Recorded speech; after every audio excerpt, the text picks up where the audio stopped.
নিয়ে আসছে।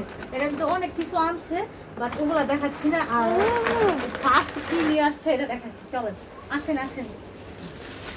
এই দেখেন, অনেকে হয়তো পলিথিনের উপর দিয়ে বুঝে ফেলছেন এটাকে।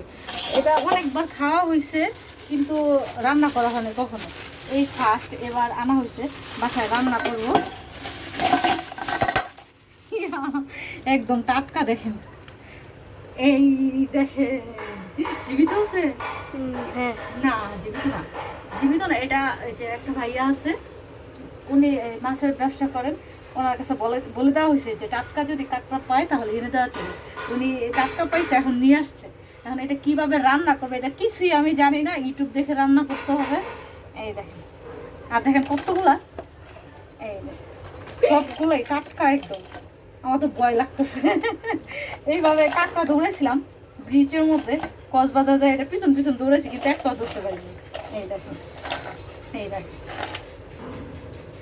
এটা কিভাবে রান্না করব এখন ভয় লাগতেছে দেখে। এটা কাটতে হবে, ধুইতে হবে, তারপর আমরা ইউটিউব দেখে তারপর এটা করবো, প্রসেস করবো এবং রান্না করবো। অবশ্যই আপনাদের সাথে শেয়ার করবো। আল্লাহ হাফেজ।